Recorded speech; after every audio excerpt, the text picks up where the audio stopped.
Setiap orang yang menceraikan istrinya lalu kawin dengan perempuan lain, ia berbuat zina. Dan barang siapa kawin dengan perempuan yang diceraikan suaminya, ia berbuat zina. Lukas 16 ayat 18. Salam saudaraku yang dikasihi Tuhan, hari-hari ini kita melihat fenomena perceraian semakin meningkat.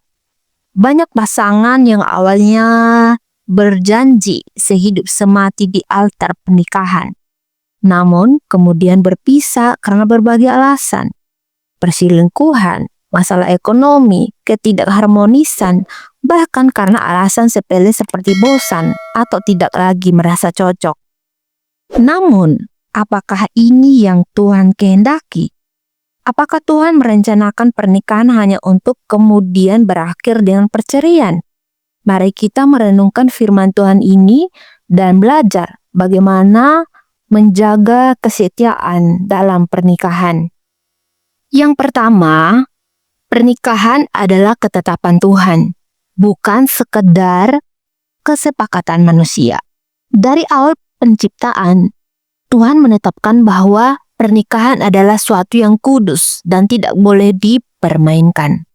Kejadian 2 ayat 24 berkata, sebab itu seorang laki-laki akan meninggalkan ayahnya dan ibunya dan bersatu dengan istrinya sehingga keduanya menjadi satu daging.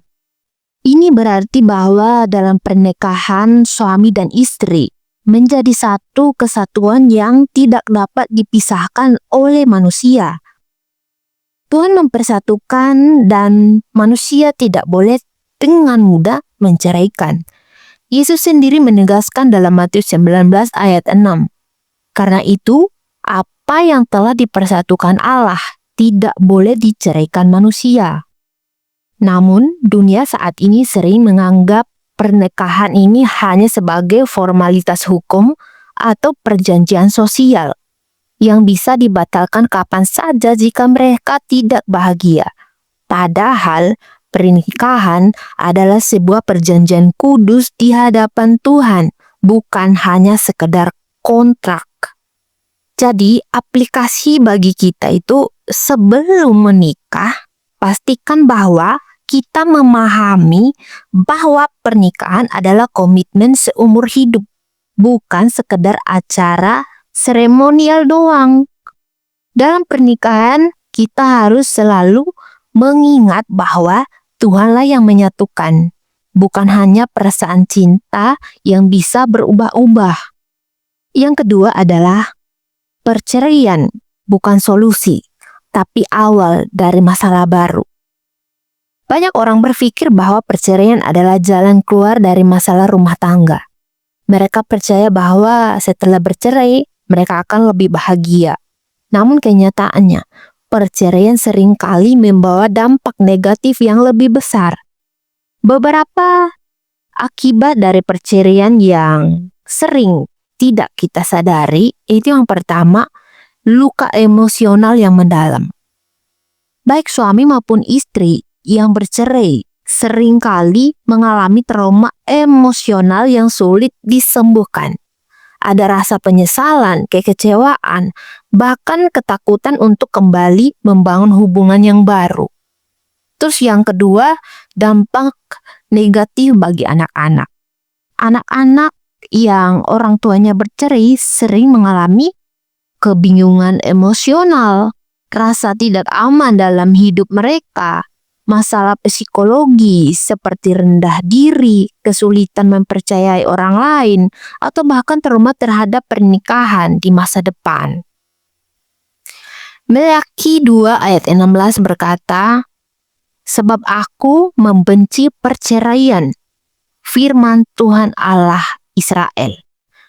Tuhan membenci perceraian bukan karena dia ingin menyiksa manusia, tetapi karena dia tahu bahwa perceraian membawa luka yang mendalam bagi banyak orang.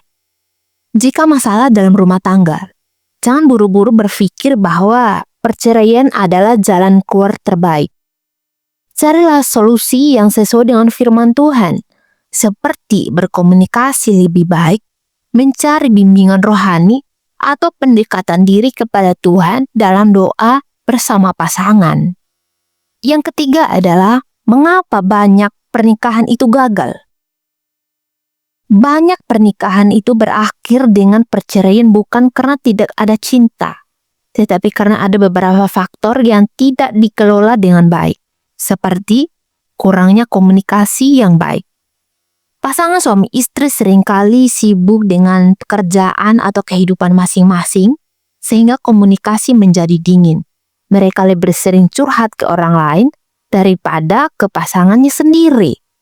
Efesus 4 ayat 26-27 berkata, apabila kamu menjadi marah, janganlah kamu berbuat dosa. Janganlah matahari terbenam sebelum padam amarahmu, dan janganlah memberi kesempatan kepada iblis. Komunikasi yang buruk seringkali menjadi pintu masuk bagi iblis untuk menghancurkan rumah tangga. Yang kedua, kurangnya kesabaran dan pengampunan. Banyak pasangan yang mudah tersinggung dan sulit mengampuni kesalahan pasangannya.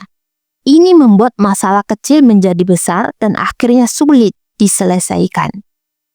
Kolose 3 ayat 13 berkata, sabarlah kamu seorang terhadap yang lain, dan ampunilah seorang akan yang lain.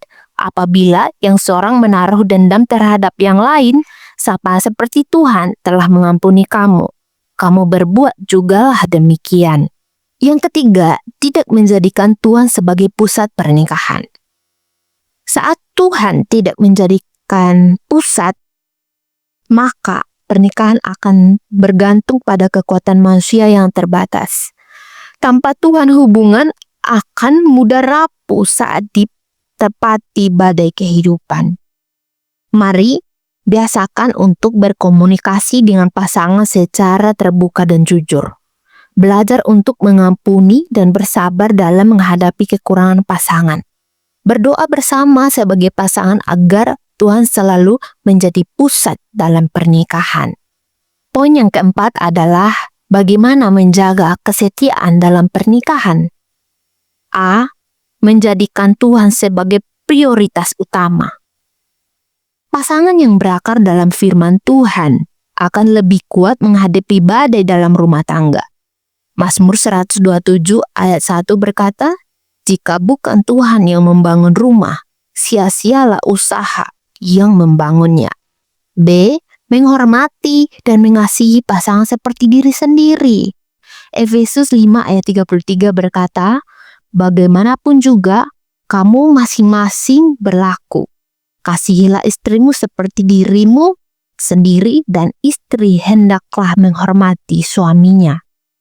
C. Berkomitmen untuk setia, baik dalam masa senang maupun susah, suka maupun duka. Kesetiaan adalah kunci utama dalam pernikahan. Jangan biarkan masalah keuangan, perbedaan pendapat, atau tekanan hidup yang menghancurkan janji yang telah diucapkan di hadapan Tuhan. Jadi yang menjadi kesimpulan dari firman Tuhan ini bagi kita saudara-saudariku, pernikahan bukan sekedar perjalanan yang mudah, tetapi juga panggilan untuk saling setia dan bertahan dalam segala keadaan. Perceraian bukanlah solusi, tetapi hanya akan membawa lebih banyak luka. Jika kita mengalami kesulitan dalam pernikahan, mari kita datang kepada Tuhan dan meminta hikmat-Nya. Begitu saja firman Tuhan singkat hari ini. Berbahagialah kita yang tidak hanya mendengar tetapi melakukannya dalam kehidupan kita hari lepas hari. Dan sampai jumpa di video berikutnya, dan jangan lupa untuk like, komen, share, dan subscribe supaya konten ini YouTube ini makin berkembang dan bisa menjangkau banyak orang dan mereka juga bisa diberkati. Terima kasih, Tuhan Yesus memberkati.